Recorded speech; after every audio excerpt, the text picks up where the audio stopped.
Así que gracias a todos por acompañarnos en este día. Le damos también las gracias a los que están conectados a través de las redes sociales, a través del canal de televisión. Le quiero pedir que en este día me acompañe al libro de Lucas. Vamos a estar allí, una palabra que el Señor ha puesto en mi corazón, hablando de orden. Hemos estado hablando de orden estos días, ¿cierto? Orden. Capítulo 16, versículo 1. Si está allí, dígame amén. ¿Todos allí? Muy bien. Capítulo 16 y vamos a leer. Dijo también a sus discípulos: había un hombre rico que tenía un mayordomo, y éste fue acusado ante él como disipador de sus bienes. Entonces le llamó y le dijo: ¿qué es esto que oigo acerca de ti? Da cuenta de tu mayordomía, porque ya no podrás más ser mayordomo. Entonces el mayordomo dijo para sí: ¿qué haré? Porque mi amo me quita la mayordomía. Cavar no puedo, mendigar me da vergüenza. Ya sé lo que haré para que cuando me quite de la mayordomía me reciban en sus casas. Y llamando a cada uno de los deudores de su amo, dijo al primero: ¿cuánto debes a mi amo? Él dijo: 100 barriles de aceite. Y le dijo: toma tu cuenta, siéntate pronto y escribe 50. Después dijo a otro: ¿y tú cuánto debes? Y él dijo: 100 medidas de trigo. Él le dijo: toma tu cuenta y escribe 80. Y alabó el amo al mayordomo malo por haber hecho sagazmente, porque los hijos de este siglo son más sagaces en el trato con sus semejantes que los hijos de la luz. Y yo os digo: ganad amigos por medio de las riquezas injustas, para que cuando éstas falten os reciban en las moradas eternas. El que es fiel en lo muy poco, también en lo más es fiel. Y el que en lo muy poco es injusto, también en lo más es injusto. Pues si en las riquezas injustas no fuisteis fieles, ¿quién os confiará lo verdadero? Y si en lo ajeno no fuisteis fieles, ¿quién os dará lo que es vuestro? Ningún siervo puede servir a dos señores, porque o aborrecerá al uno y amará al otro, o estimará al uno y menospreciará al otro. No podéis servir a Dios y a las riquezas. Tome asiento, por favor, amada iglesia. Se ven hermosos todos desde acá. El corazón alegre hermosea el rostro. ¿Cuántos alegres hay en esta tarde? Gloria a Dios por eso, gloria a Dios. Amados, como dice el proverbista, el gran sabio Salomón, donde no hay visión, no hay orden. Donde no hay visión, no hay propósito. Donde no hay propósito, no hay dirección. Y donde no hay una dirección clara, ¿sabe qué pasa? El pueblo es destruido, el pueblo se cae, no avanza, se siente estancado, se siente frustrado. Y una de las cosas que nos muestra la palabra a lo largo de toda la escritura es que tenemos propósito en el Señor. Su vida tiene propósito, mi vida tiene propósito. Y el Señor nos muestra una visión para que nosotros seamos entendidos en los tiempos que vivimos y para que podamos vivir sobre ese propósito. ¿Sabe qué? Vivir la vida sin propósito es como un barco que sale de un puerto pero no sabe cuál es su destino. Vivir la vida sin propósito es como tomar un taxi y cuando nos pregunten a dónde vas no sabemos qué decirles. Vivir la vida sin propósito es justamente como jugar un partido. Imagínense que no tiene arquerías. Vamos a pasar todo el rato corriendo detrás de un balón, cansándonos, frustrados, sin saber cuándo va a terminar el juego. Y lo mismo puede ocurrir con nuestras vidas también. Exactamente lo mismo puede ocurrir con nuestras vidas. No solamente sentirnos como un barco que está a la deriva en medio del mar a veces, sino inclusive, o peor, a veces un barco con exceso de capitanes. Un día la frustración me dice que vaya a la derecha. Otro día el desánimo me dice que vaya a la izquierda. Otro día la religión me dice que vaya de frente. Y así de un lado al otro, sin propósito, sin destino. Recuerdo la palabra nos habla a través del profeta Habacuc. Habacuc era un profeta tremendo, pero comenzamos a leer la escritura y nos comienza a hablar de un hombre que solo se estaba quejando. Señor, ¿no te das cuenta de la corrupción de ahí? ¿No te das cuenta que esto está mal? ¿No te das cuenta? Cada vez que se acercaba a la presencia de Dios era para quejarse. Eso lo muestra la escritura. Hasta que el Señor le dice a Habacuc: siéntate, escribe la visión, declárala en tablas para que todo el que la lea corra hacia ella, para que tenga una visión. para que se mueva, pero con una visión, con un propósito, entendiendo hacia dónde va todo esto y entendiendo que yo estoy en parte de aquello que está ocurriendo. El hecho de que existan circunstancias a tu alrededor no quiere decir que yo no estoy obrando, solo que tú no estás viendo el propósito, tú no estás viendo el objetivo, tú no estás viendo la visión completa, tú no estás viendo la profecía. Y todos acá, mis amados, tienen un destino profético en el Señor. Cada uno de los que se encuentra acá y a través de las vías digitales tiene un destino profético en el Señor. La profecía tiene que ver con aquello que el Señor ya conoce que va a ocurrir de aquellos que son llamados. Repita conmigo: llamado. Usted es un llamado. A ver, no escuché. Usted es un llamado. ¿Sabe qué dice la palabra? La palabra nos dice que muchos son los llamados, pero pocos los escogidos. En Apocalipsis 17 es algo tremendo. ¿Sabe por qué? Porque el Señor dice que va a llegar un momento en donde gobiernos, aquellos que se resisten al gobierno de Dios, van a luchar. Pero el Señor ya tiene la victoria. Y los que estén con Él en aquel entonces, en ese destino, van a ser llamados, escogidos y fieles. Un llamado es el que recibe una invitación de parte del cielo. La invitación es para todos. Todos nosotros tenemos una invitación de parte de Dios para ser parte de su reino. Todos nosotros tenemos una invitación. Muchos son los llamados, pero pocos los escogidos. Un escogido es aquel que no solamente tiene una invitación, sino que se prepara para la fiesta. Un escogido es aquel que reconoce que ya no se pertenece a sí mismo, sino que alguien pagó por él. Un recogido es aquel que no se deja esclavizar por algo diferente a su Señor, porque ya reconoce a quién le pertenece. Si ahora fuiste comprado a precio de sangre, no te dejes esclavizar por los hombres ni por nada. Un escogido comprende que no solamente ha recibido una invitación, sino que para ser parte es necesario que se vista.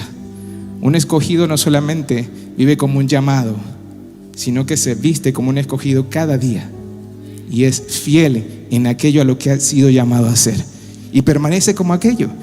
Y estamos acá en una parábola en la que Jesús mismo estaba hablando con sus discípulos. No estaba hablando con cristianos, no estaba hablando con personas. ¿Qué dice la palabra de Dios? Lucas capítulo 16, versículo 1, ¿me ayudan a ponerlo en pantalla?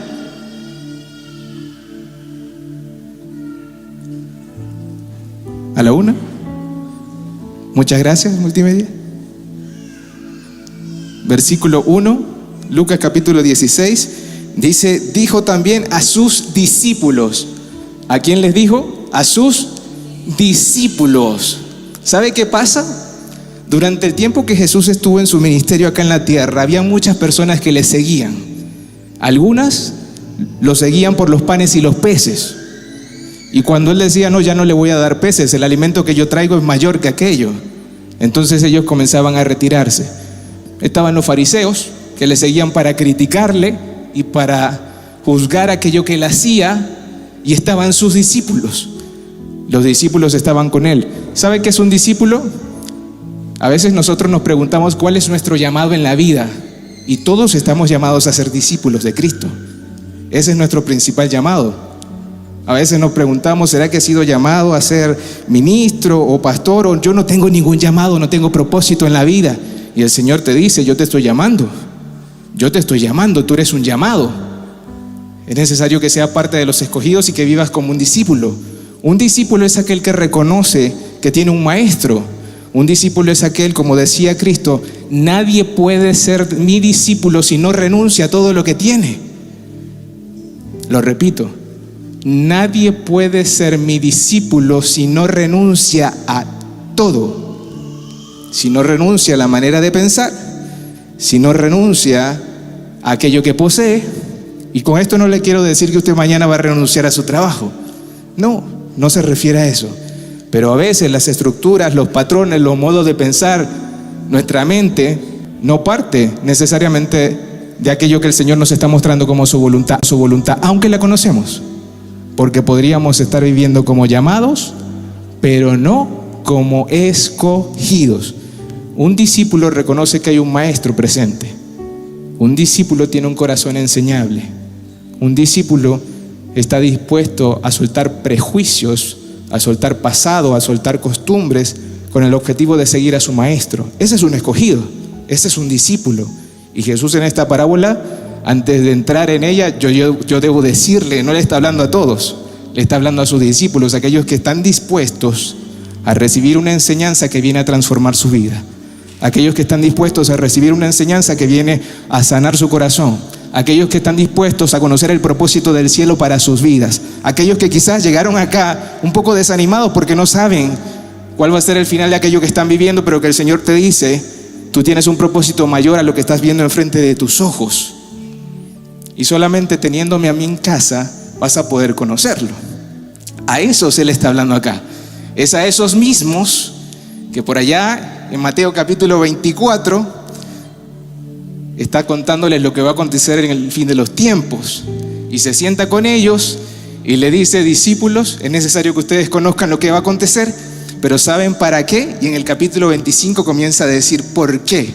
Porque el reino de los cielos es semejante a un hombre que llamó a sus siervos y le dejó sus bienes. Y allí comienza un porqué de aquello que le está entregando como una verdad y como una realidad. Y en el 24 comienza a decir: bienaventurados aquellos que cuando yo regrese sean hallados fieles, que fueron llamados, que viven como escogidos, pero que son hallados fieles. ¿Fieles a qué? Aquello que tienen que hacer. ¿Fieles a qué? Fieles al propósito. Y es allí donde vamos a entrar ahora en la palabra, porque a veces, ¿sabe qué? Lo bueno para nosotros no necesariamente tiene que ser bueno para la voluntad de Dios. A veces nuestro propósito no se alinea al del cielo, pero cuando nuestros por qué se alinean al para qué del cielo, el qué de Dios se manifiesta en nuestras vidas. Esa es una verdad. Esa es una verdad. La primera vez que aparece esto está ahí en Génesis capítulo 2, por ahí en los primeros versículos el Señor dice: en el séptimo día, ¿qué pasó? ¿Alguien se acuerda? Y en el séptimo día el Señor bendijo el séptimo día y lo santificó, porque en él reposó. ¿Verdad? Bien, ese es el porqué. Para que nosotros seamos santificados y vivamos como benditos, necesitamos estar en el reposo de Dios. Cuando nuestro porqué se alinea con el para qué del cielo, el qué de Dios se manifiesta en la tierra. Si usted comprende esto, mi amado, entonces va a comenzar a preguntar por qué, para conocer los para qué de Dios. Porque a veces ocurre que vivimos como Habacuc. Por causa de que no tenemos visión, solo nos quejamos. Y nos quejamos, y nos quejamos, y nos quejamos. Pero la palabra de hoy viene a liberar a muchos. Viene a liberar a muchos. El propósito de Dios trasciende las circunstancias que vivimos. Tenemos un Dios que es más grande que las necesidades y que nuestros deseos. Tenemos un Dios que tiene un propósito que no acaba cuando nosotros nos vamos de esta tierra, sino que trasciende. Y cuando nosotros entendemos eso, entonces nuestra vida habría de vivirse diferente. Yo le quiero pedir a Multimedia que me ayude con las imágenes del contraste, porque aquí en el capítulo 16 me quiero adelantar un poco, como para contar una película desde el final hacia el principio. Aquí en el capítulo 16 el Señor nos está mostrando un propósito. Nos está hablando acerca de un hombre que perdió de vista el propósito y comenzó a hacer lo que mejor le parecía. Comenzó a vivir conforme a sus propios términos. A pesar de que tenía un Señor, a pesar de que tenía una responsabilidad, una función, él decidió hacer lo que quería. Y comenzó a gastar, a malgastar, como dice su palabra, aquello que había recibido.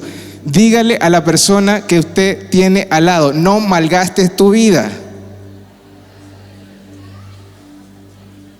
Vive por propósito.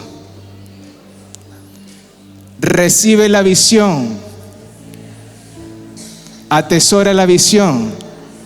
Guarda la visión. Vive la visión. Tienes un destino en Dios. ¿Sabe qué?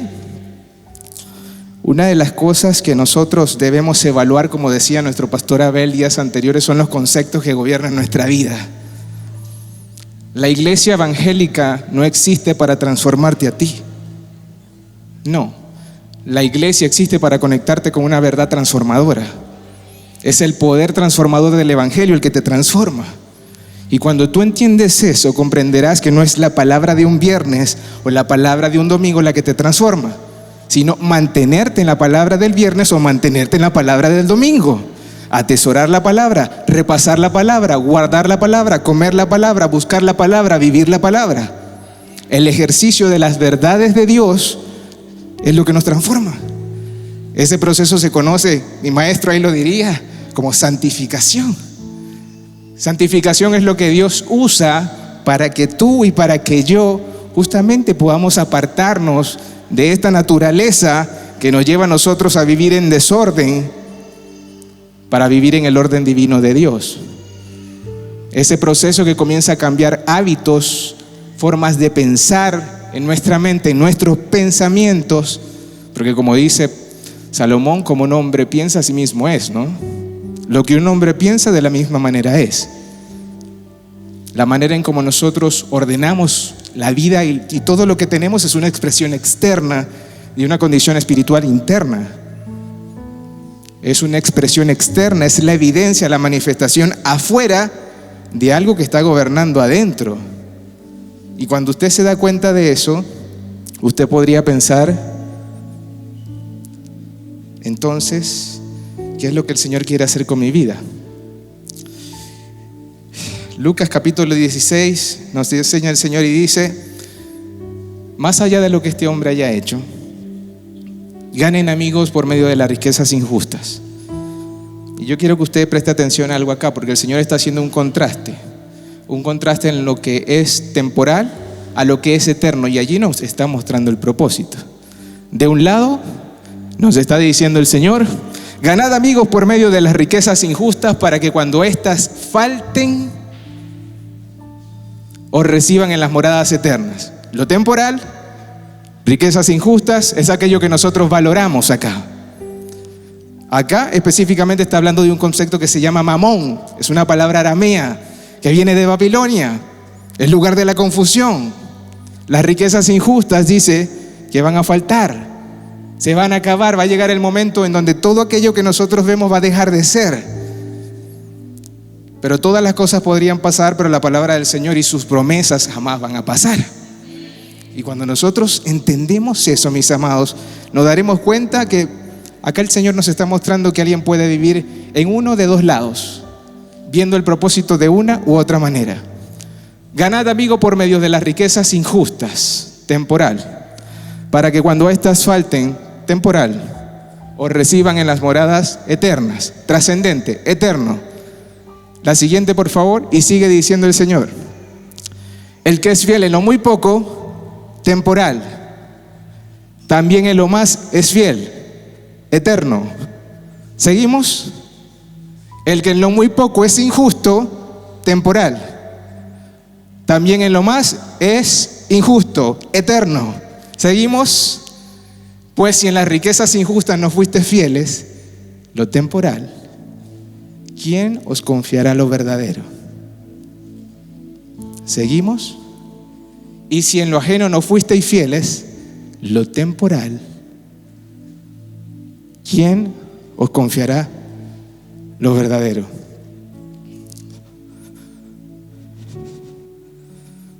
Mis amados, si en lo ajeno no fuisteis fieles, dice allí, hay un error, ¿quién os dará lo que es vuestro? Hay cosas que el Señor tiene preparadas para nosotros, porque somos herederos, somos copartícipes de la gracia de Cristo. Somos lo que Él dice que somos y tenemos lo que Él dice que tenemos, y tendremos lo que Él dice que tenemos. Ahora bien, termina diciendo la palabra justamente acá: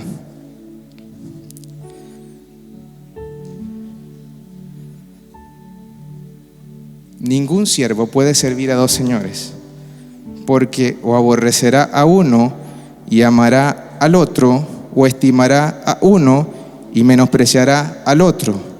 No podéis servir, siguiente, a Dios eterno y a las riquezas, lo temporal. Mateo capítulo 25, el Señor sube la vara porque nos da a entender que aquello que ya había sido anunciado, justo cuando está preparando a sus discípulos, los sienta y comienza a hablar con ellos. Mateo 24, mostrarles señales, los sienta, así como estamos acá justo ahora, y les dice: yo les quiero enseñar algunas verdades de lo que va a ocurrir. Es necesario que sean fieles. Es necesario que vivan en el orden de lo que yo les estoy entregando. Y no solamente eso, sino que es necesario que velen, que sean vigilantes. Mateo capítulo 25, parábola de las 10 vírgenes. Que sean vigilantes, que se llenen de mi presencia. Y sigue hablando: porque el reino de los cielos es semejante a un hombre. Repita conmigo: reino. Un reino es un territorio. Un territorio es gobernado por un rey. Un territorio tiene una administración. Para que un gobierno sea bueno, ese rey ha de ser un buen distribuidor de aquello que posee el reino. Hay un reino. La pregunta es si nosotros estamos viviendo como de aquellos que son parte de ese reino o que tienen su propio reino. Y sigue diciendo: el reino de los cielos es como un hombre. ¿Usted quiere vivir el gobierno de Dios? Necesita seguir conociendo a ese hombre. Necesita estar en la presencia del Rey. No una vez, no 2 veces, no los domingos, no los viernes, sino cada día, en cada momento de su vida. Y dice la palabra que llamó a sus siervos. Muchos son llamados, pero pocos los escogidos. Todos estamos siendo llamados, pero solo los que atienden al llamado y deciden dejar atrás algunas cosas para abrazar lo que el Maestro les quiere entregar, entonces serán escogidos. Les entregó sus bienes. Repita conmigo: mayordomo. Esta parábola se trata de un mayordomo que no fue fiel. Mayordomo, repita conmigo: mayordomo. La manera en cómo usted ve a Dios determina cómo vive. La manera en cómo usted y yo vemos a Dios determina cómo ordenamos la casa.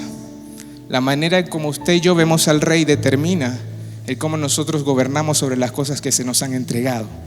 Todo lo que tenemos nos ha sido confiado de parte de Dios para cumplir con su propósito, que es un propósito eterno, para probar nuestra fidelidad y para que podamos testificar ante otros ese reino. Cuando nosotros vivimos sobre esas verdades, nuestra vida tiene que ser diferente. Nuestra vida tiene que ser diferente. Repita conmigo: mayordomo. ¿Cómo vemos a Dios?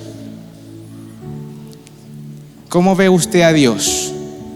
¿Lo ve como un padre? Viva como hijo, no viva como huérfano. ¿Lo ve como aquel que nos envió, uno que nos vino a libertar? Viva como libre de aquella ley, sujétese a la ley de la fe y no viva como esclavo. ¿Cómo vemos a Dios? ¿Como redentor? ¿Y por qué nos cuesta perdonar si hemos sido perdonados? ¿Cómo vemos a Dios? ¿Como rey? Si nosotros vemos a Dios como rey, entonces hemos de reconocer que somos siervos para la gloria de Dios. Justo allí en Mateo capítulo 25 el Señor está diciendo que a cada uno, es una parábola, le entregó talentos. Repita conmigo: talento. Un talento es todo aquello que usted y yo tenemos para glorificar a Dios. No solamente es dinero, no solamente es tiempo, es todo aquello que usted y yo tenemos para glorificar a Dios. Si usted tiene una vida para glorificar a Dios. Si usted tiene una familia para glorificar a Dios. Si usted tiene un trabajo para glorificar a Dios. Si usted tiene una verdad para glorificar a Dios. No seamos como aquel siervo que enterró el talento, mi amado. A veces nosotros podríamos enterrar lo que se nos ha entregado. Quizás el Señor nos ha dado esperanza, pero es en esos momentos cuando llega la prueba o la tentación y esa esperanza desaparece. A veces el Señor nos entrega sabiduría, pero es en esos momentos en los que más necesitamos de la presencia de un Dios que es santo, que es justo, que es maravilloso, que nos olvidamos de lo que nos ha dado y comenzamos a enterrar. Lo que se entierra es porque está muerto, ¿verdad? No enterremos lo que el Señor nos ha entregado y que representa una semilla de vida. a cada uno de nosotros. Todo aquello que usted y yo tenemos como un bien de parte de Dios es para glorificarle. Glorificamos a Dios cuando le reconocemos. Glorificamos a Dios cuando vivimos en su orden. Glorificamos a Dios cuando buscamos su voluntad. Glorificamos a Dios cuando le adoramos. Glorificamos a Dios cuando le imitamos. Efesios capítulo 5 versículo 1 nos dice: sean imitadores de Dios como hijos amados. ¿Quiere aprender a gobernar su casa? Imite a Dios. Imite a Dios. Repita conmigo nuevamente: mayordomo. Usted y yo, desde el diseño original, somos hechos mayordomos de Dios. Ahora, mayordomo, repita nuevamente: mayordomo. Mayor, autoridad, domo, casa. Usted ha sido puesto como autoridad en su casa. La palabra mayordomía viene de una raíz que significa oikonomía, del original en griego que fue escrito en el Nuevo Testamento. Oikonomía viene de economía y originalmente tenía que ver con las reglas de la casa. Tenemos un Dios que es nuestro rey, que nos enseña las reglas de la casa. La pregunta es si nosotros estamos ejerciendo el papel que se nos ha dado y estamos viviendo con la autoridad que Dios nos ha dado. Y estamos viviendo con la autoridad que Dios nos ha dado. El propósito de Dios en nuestras vidas, mis amados, para con el orden, primeramente tiene que ver con prepararnos, con formarnos. Me ayuda Multimedia, Romanos capítulo 6, versículo 22, nos dice: mas ahora que habéis sido libertados del pecado. ¿De qué fuimos libres? Del pecado.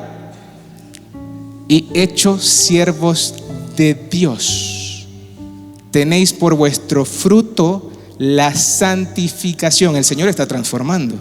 El Señor quiere transformar por medio de esta palabra a alguien. El Señor quiere cambiar tu casa, quiere cambiar tu generación, tu forma de ver tus pensamientos. Quiere cambiar la manera en cómo ministras tus tiempos, para que tú puedas vivir para su gloria y con propósito, para que tú puedas tener una visión clara y seas entendido de los tiempos que vives también. Porque las pruebas también se administran, mis amados. Las pruebas también se administran. Las tentaciones también se administran. Jesús oraba: no nos dejes caer en tentación. No decía que no las íbamos a tener, sino que le pidiéramos al Padre ayuda. Y como fin, ¿cuál es el fin? ¿Cuál es el propósito? La vida eterna. La vida eterna. Yo quiero ilustrar un poco esto porque a veces nos perdemos. Quiero contar una historia. Va a entrar el Sergio ilustrador. Saben que en el tiempo de las colonias, antes de que O'Higgins ayudara, José Miguel Carrera, el proceso libertador de Chile, Simón Bolívar, el de tantos países y otros libertadores, habían esclavos que eran vendidos. Y quedó registrado en la historia lo que pasó con uno de esos esclavos. En Minneapolis, Estados Unidos, ocurrió un evento que quedó registrado en la historia, entre muchos. Y uno de esos eventos fue que había un mercado de esclavos y un padre de familia decidió vender todo lo más valioso que tenía en su casa para comprar ese esclavo. ¿Y saben qué? Lo hizo. Pero cuando vendió todo lo valioso que tenía, él fue, compró al esclavo y después le dijo al esclavo: señor esclavo, usted es libre. Usted es libre. Y el esclavo se quedó sorprendido. ¿Cómo que soy libre si toda mi vida he vivido como un esclavo? Mi familia ha vivido como esclavos. No sabemos qué más hacer sino ser esclavos. Y le dijo: sí, eres libre. Yo te compré, yo te doy la libertad. Te compré para darte la libertad. Eres libre. Y el esclavo se fue corriendo porque pensó que se iba a cambiar de parecer aquel que lo había comprado, y se fue corriendo. Cuando pasan las horas, para sorpresa de aquel que le había comprado, el esclavo regresa y llega donde estaba aquel que le había comprado y le dice: señor, ¿sabe qué? Estuve por horas caminando por un camino que no conocía y me di cuenta de algo. Me di cuenta que usted es una buena persona. Usted me compró y me libertó. Yo no tendría jamás nada de lo que usted tuvo para comprar mi vida. Pero ¿sabe qué? Me he dado cuenta de algo. Y es que mi propósito es servirle. Si usted estuvo dispuesto a entregar todo lo que para usted valía por mi vida, yo estoy dispuesto a entregar mi vida por usted y a vivir mi vida para servirle a usted. ¿Por qué le cuento esto? Porque si nosotros entendemos lo que representa la libertad en la que Cristo nos ha puesto, entonces cada día de nuestras vidas diríamos exactamente lo mismo. Señor, yo reconozco que usted dio su vida por mí, que me compró a precio de sangre, y yo decido entregar mi vida por usted, vivir mi vida en favor de usted. Ya no vivo yo, que viva usted en mí. Ya no tengo nada, todo es suyo, todo le pertenece. Yo soy su siervo, esta es su casa y las cosas en su casa se manejan en su orden. Yo estoy acá para obedecerle, yo estoy acá para ser fiel, yo estoy acá para depender y hacer lo que usted me pida.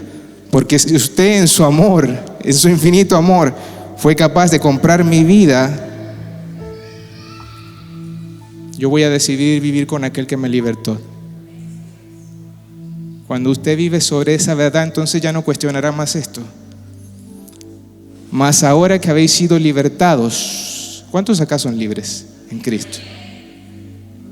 Del pecado y hechos siervos de Dios, tenéis por vuestro fruto la santificación. ¿Qué pasa cuando vivimos como mayordomos, como siervos de Dios? ¿Sabe qué pasa? Que en la medida que nosotros menguamos para que las cosas se hagan a su manera, a su orden, en sus tiempos, de la misma manera nuestros hábitos, formas de pensar son transformadas, son cambiadas. Eso pasa con el Señor y con nosotros. Y nos muestra que estamos acá porque estamos siendo preparados. Romanos capítulo 8, si me ayudas, versículo 28 dice: y sabemos que a los que aman a Dios, ¿cuántos aman al Señor? Todas las cosas, dice algunas, les ayudan a bien. Esto es a los que conforme a su propósito son llamados.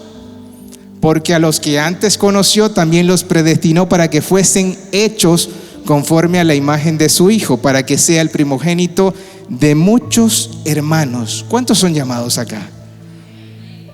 ¿Cuántos son escogidos acá? ¿Cuántos son fieles acá? ¡Ay, qué pasó! Por eso el Señor me decía: Sergio, háblale a mis hijos. Yo quiero que ellos vivan como bienaventurados. Yo quiero que ellos vivan mi propósito y que se den cuenta cuál es mi bien. No me quites el versículo. Romanos capítulo 8, versículo 28 nos dice algo que es clave. Todas las cosas le ayudan a bien. A veces para nosotros este bien representa algo que para Dios no lo es. Dios tiene un propósito eterno con usted y conmigo, y necesitamos aprender a desarrollar una perspectiva eterna de lo que vivimos. Este bien, sigue hablando, esto es a los que conforme a su propósito son llamados. Sigue el 29 y dice: porque a los que antes conoció también los predestinó para que fuesen hechos.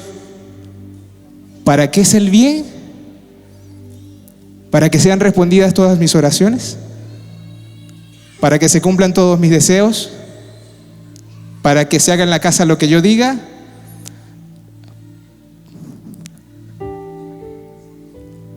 Para que fuesen hechos conforme a la imagen de su Hijo. Ese es el bien de Dios. Entonces te darás cuenta que a veces lo que nosotros le pedimos a Dios, por eso la palabra dice acá en Romanos capítulo 8, y el Espíritu Santo nos ayuda a pedir como conviene. Nos ayuda a pedir como conviene. El Señor tiene un propósito eterno contigo. Dile al que tienes al lado: no malgastes tu vida. Eres un llamado, eres un escogido. Vive como un escogido. Eres un llamado a ser fiel. Vive siendo fiel. Pero la palabra también nos enseña acá algo hermoso. El propósito de Dios en medio del orden es mostrar justamente a qué Señor estamos siendo fieles. Porque nadie puede servir a dos señores. Nuevamente, la manera en cómo usted y yo manejamos la vida y todo lo que se nos ha confiado es una expresión externa de una condición espiritual interna, entendimiento. Y también nos dice, ganen amigos. Es decir, el propósito de Dios en medio del orden es para que nosotros testifiquemos. ¿Saben qué? Tengo acá, me conseguía mientras preparaba lo que estaba haciendo, una carta que me dejó mi esposa. No sé qué se me hizo, pero mi esposa me escribió una carta esta semana. Después de 12 años de relación, 5 años de casado, nos seguimos escribiendo cartas. Y la tengo acá, y la leí antes de subir. Y me llenaba de mucha alegría leer algo que me escribió en la carta. No solamente, y no le voy a contar todo lo que decía, pero me llamó la atención que me decía, y aquí lo tengo: gracias por llevarme a los pies de Cristo siempre. Y yo decía, gracias, Señor. ¿Sabe por qué?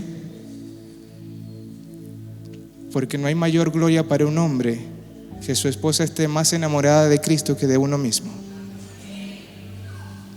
Yo reconozco en mi casa que mi propósito como cabeza no es vivir una autoridad, una mayordomía a la manera de César. A la manera de César se hacía lo que él quería cuando él quería para sus propósitos.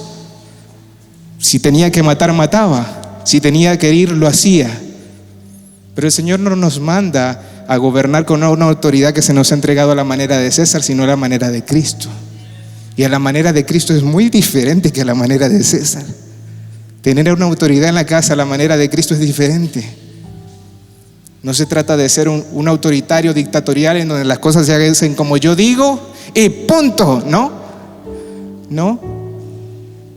sino el que los demás puedan ver en ti el Cristo que portas, puedan ver el servicio, puedan ver la enseñanza. Cada día que pase, ellos se enamoran más del Cristo que portas que de ti mismo.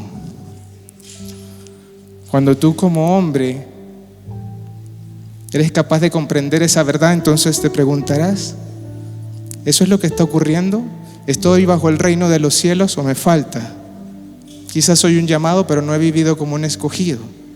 Pero ¿sabes qué? Tenemos un Dios de oportunidades.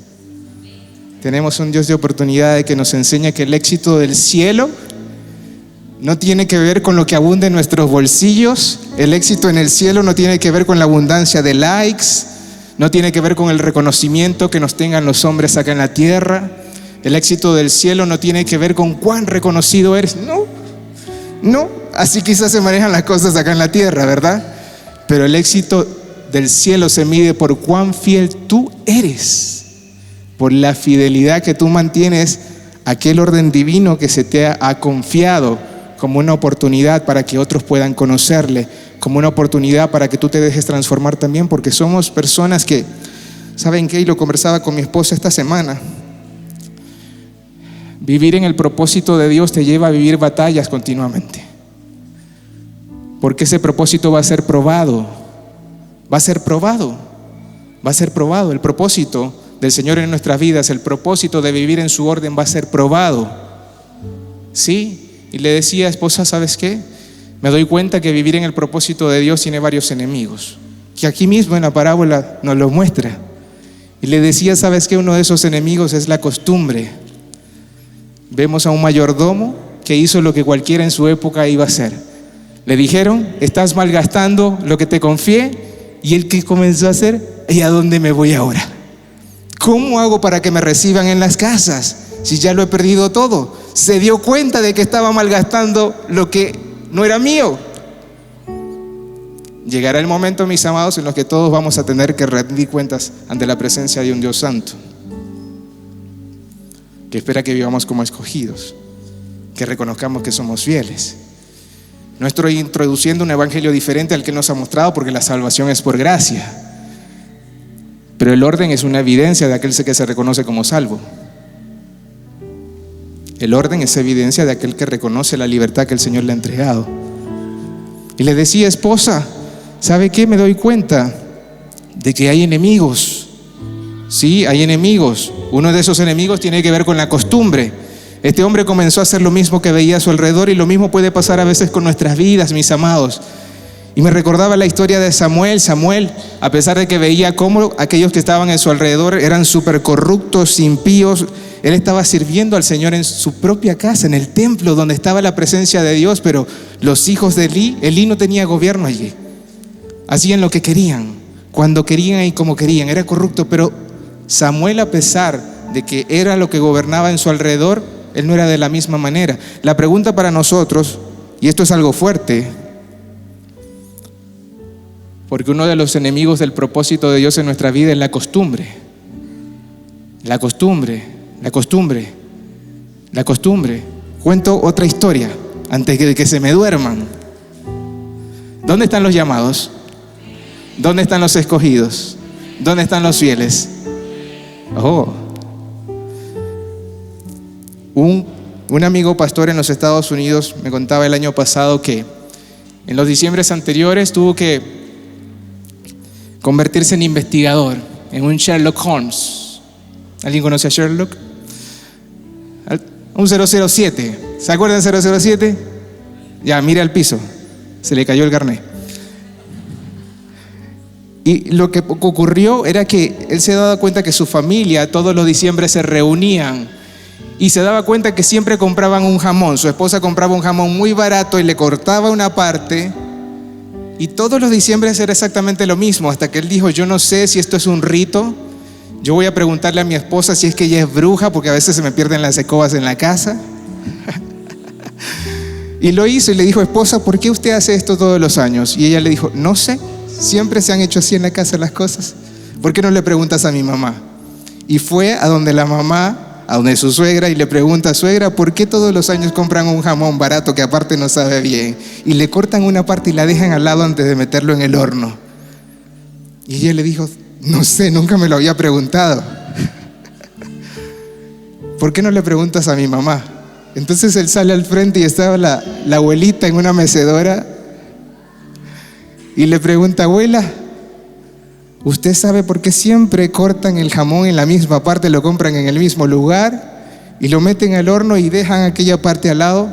Y ella dijo: ay, mi hijo, es que le tengo que contar.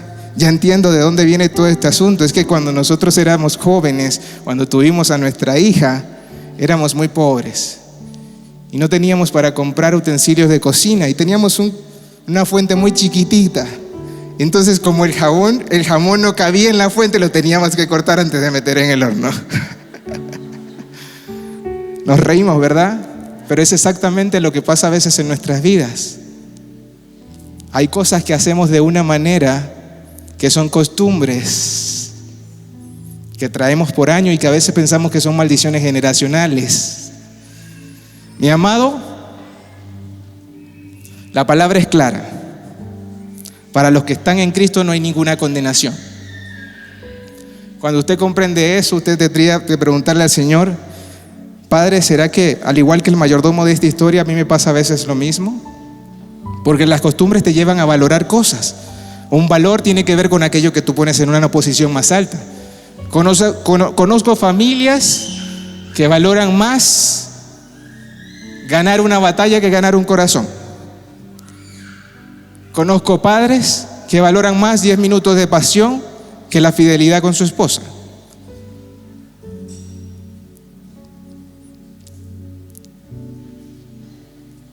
¿Qué valoramos? ¿Qué valoramos? Es importante que comprendamos aquello que valoramos.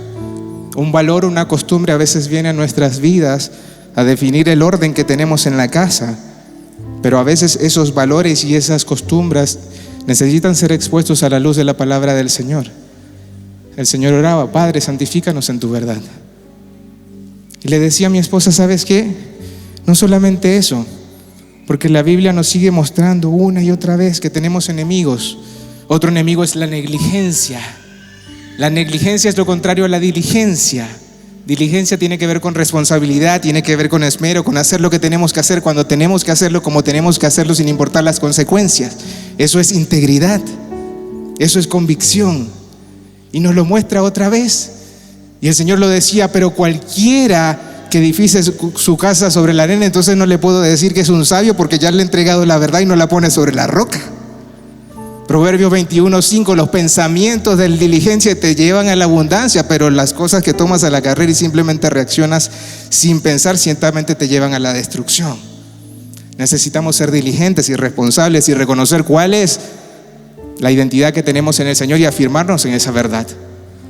El Señor no le creó a usted para vivir sin propósito. El Señor no le creó a usted para vivir como huérfano, no le creó a usted para vivir en el desorden, no le creó a usted para vivir sin sentido, sin una visión clara. No, usted párese en la palabra y diga: yo soy lo que mi Dios dice que soy. Yo soy un redimido, soy un perdonado, soy un miembro de la familia de Dios. Soy uno que porta la gloria de Dios, que porta el Espíritu Santo. Y sí, a veces necesitamos recordarnos justamente eso, que portamos la presencia del Espíritu Santo. Porque algo adicional que nos muestra esta parábola es que uno de los más grandes enemigos del orden, del propósito del orden de Dios en nuestras vidas es la independencia. Es la independencia. Es la independencia. Donde hay falta de dirección, el pueblo se cae, dice la palabra de Dios, pero en la multitud de consejeros hay seguridad. A veces necesitamos un consejo, pero somos tan orgullosos que preferimos hacer las cosas de la misma manera, viendo los mismos resultados una y otra vez, como aquel pueblo que estaba en el tiempo de Jueces, y una y otra vez dice la palabra que caían en ciclos, y llega al final del libro de Jueces y menciona la palabra, y cada quien hacía lo que mejor le parecía porque no había un rey, porque todos vivían como mejor les parecía. Yo quiero mostrarles algo más, y esto me cambió la vida. Proverbios capítulo 30, versículo 23. Ya estamos cerrando.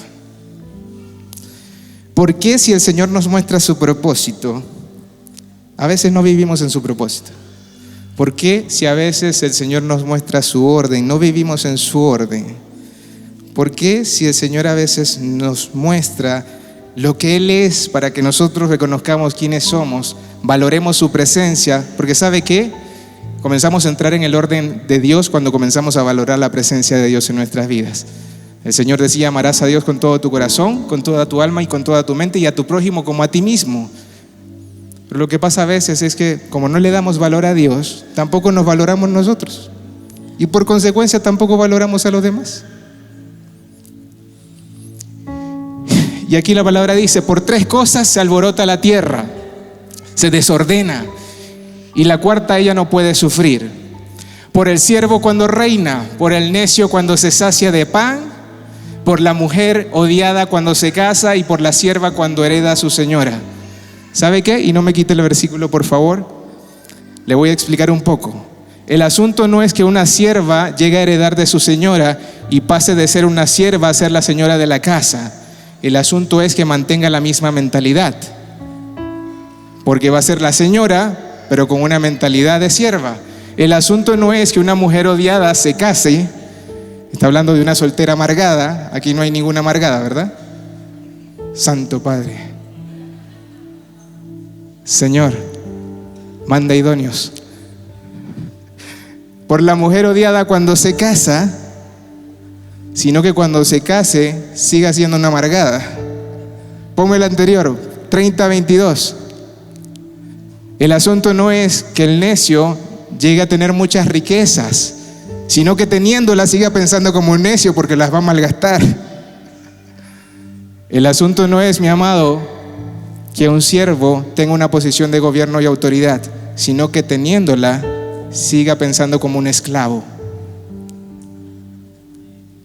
Y es lo que el Señor nos quiere enseñar en este día. Su vida y la mía tiene propósito, pero a menos que cambiemos de mentalidad, va a cambiar el orden en la casa. Le invito a ponerse de pie.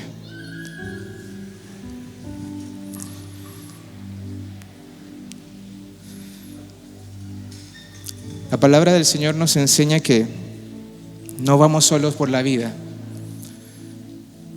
que el Señor no nos creó para vivir como independientes. Dice su palabra que el que cree en mí, como dice la Escritura, en su interior van a correr ríos de agua. ¿Me puedes subir al piano, Jorge? El que cree en mí, como dice la Escritura, en su interior van a correr ríos de agua viva. Y dice la palabra de Dios que estos ríos tienen que ver con el Espíritu Santo, nuestro ayudador. Pero dice también que el Espíritu Santo en ese tiempo no se había manifestado porque Jesús aún no había sido glorificado. Donde Jesús es glorificado, el Espíritu Santo se manifiesta. Donde Cristo es glorificado, el Espíritu Santo se manifiesta. Donde Cristo es glorificado, tienes el respaldo del cielo. Donde Cristo es glorificado, hay ríos de agua viva. Y yo quiero hablarle hoy, y el Señor pone un sentir en mí, aquellos que de pronto vinieron acá en búsqueda de dirección y que sienten que ese río está seco. Que ese río está seco. A pesar de que estás en la iglesia, ese río se siente seco. Sientes que no hay nada que fluye. Mi amado, el Espíritu Santo no es una sensación. El Espíritu Santo no es un frío o un calor, eso es una manifestación. El Espíritu Santo es una persona. Y cuando nosotros reconocemos la presencia de esa persona en nuestra vida, hay ríos que comienzan a correr. Hay quienes hoy se sienten secos. Hay quienes hoy han estado quizás años en la iglesia y sienten que ha entrado agua a sus vidas, pero que está estancada. Que pareciera no haber propósito, que pareciera que el orden no se manifestara en la casa a pesar de que estoy en casa. Y hay algunos que reconocen que el río ha estado fluyendo, pero que escuchan esta palabra y se cuestionan a sí mismos. ¿Será que soy un fiel? ¿Será que soy un escogido?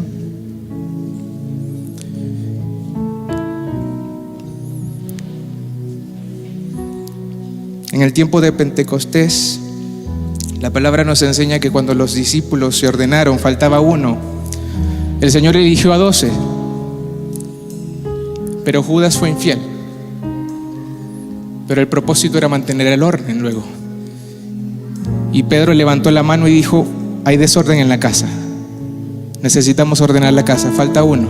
Y eligieron a uno, el que faltaba. Y la palabra nos enseña que el Espíritu de Dios no había sido manifestado porque Jesús no había sido glorificado. Pero se nos muestra que en ese tiempo, en ese día, cuando todos se pusieron de acuerdo, estaban en orden, de forma unánime, comenzaron a orar, el Espíritu de Dios se manifestó. Y yo lo conversaba con mi esposa, ¿y qué estaban haciendo ellos? ¿Qué deberíamos hacer nosotros? ¿Saben qué estaban haciendo? Estaban glorificando a Jesús. Estaban reconociendo a Jesús, estaban adorando a Jesús, estaban en medio del orden de Dios, glorificando al dador del orden.